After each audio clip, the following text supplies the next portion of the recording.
Guys, how you doing today? Hope you guys are doing awesome on a Monday. Happy Family Day to those who are celebrating it. Hope you guys are doing some fun stuff today. We are going to Niagara Falls to check out the lights and stuff down there and see what's happening. So today we're going to talk about 5 ways to be more positive, or how to approach my better mindset. So this article is by Nicole. Let's get into it. So how we approach our work is greatly dependent on our mindset. If we are in a good place, it is effortless. If we are stressed out or unhappy, everything feels exhausting.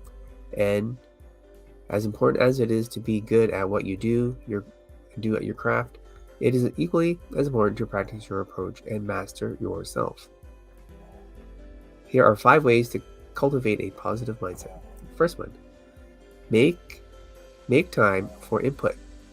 If you're constantly in output mode, you will eventually run dry.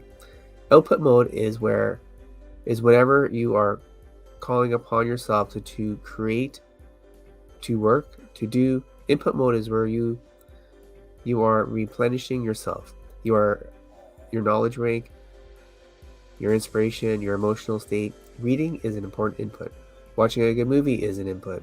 Listening to music that is inspiring is good input. Meditation is an input. Sleep especially is an input.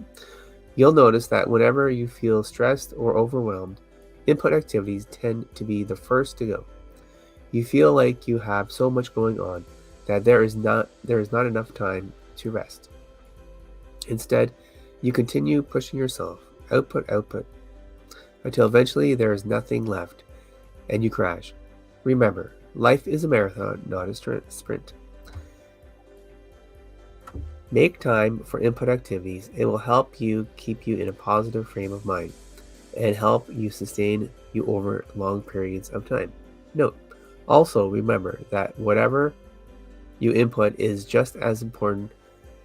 Watching reruns of Wheel of Fortune is not the same as watching Oscar-nominated film. True. Choose inputs intentionally. Number 2, read. I am a huge advocate for reading. As I have said, reading is an important input activity, but more importantly, it is essential for consistent growth. Reading is what exposes you to new ideas, teaches you things you would otherwise never have opportunity to learn, for sure. Reading is a well from which you should be pulling endless amounts of inspiration, especially in the morning. It's a good time to read. Reading is a great way to get your brain, which operates like a muscle, stretched and ready to go. When you read frequently, you are cross-training your brain to stay ready to work. It's awesome. CrossFit your free brain. I like it. And if you don't read often, you'll notice that your thoughts can fall sluggish. Some people prefer to read books. Some read blogs. Some read fiction. Some read nonfiction. I would say reading everything, but at the bare minimum, read something. It's just something at all. Okay, number 3, surround yourself with positive people, for sure. The more positive you are, makes you more positive, right? You are the sum of the 5 people with whom you spend the most time with. Look around.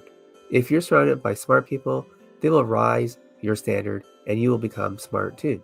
Conversely, if you're surrounded by not so smart people, then that will become your standard and you will fall into similar patterns. Part of cultivating a positive mindset is surrounding yourself with people that do the same, regardless of whether or not they are successful or good at what they do. Remember that their mindsets will begin to rub off on you by default. So don't just look for people that are skilled. Look for people that embody the qualities you strive to embody as well. It's good practice. Number 4, practice. Over the years, I have come to notice a very interesting pattern in both myself and others.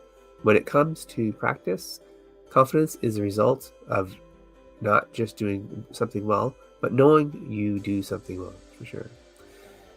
When you practice often, you get good. When you get good, you feel confident about your abilities. When you feel confident about your abilities, you take more risks, practice even more, and ultimately become a master of your craft, whatever that may be. Similarly, if you don't practice, you won't feel good about your skills. If you don't feel good about your skills, you won't take as many risks. You'll go down on yourself. You'll get down on yourself. You won't practice as often, and you'll make very few strides onto the path of greatness.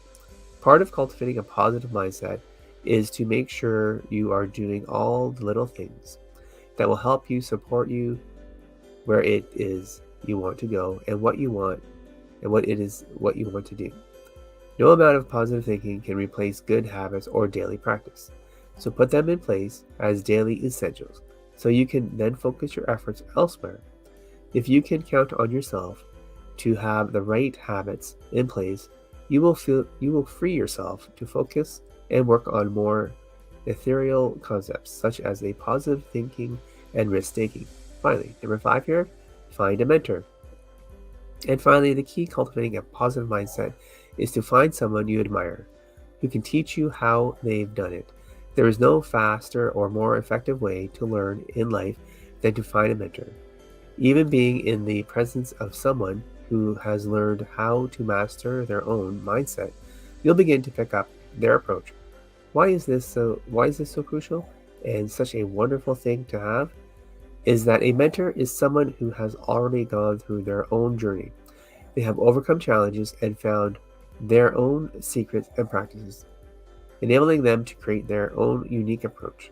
By studying someone who already operates from that mode, you will learn both what it is that allows them to be so successful, while at the same time going through your own process of discovering, except at a much rapid rate. So when you're mentoring, you move faster, right? So that's it for today, guys. That is awesome.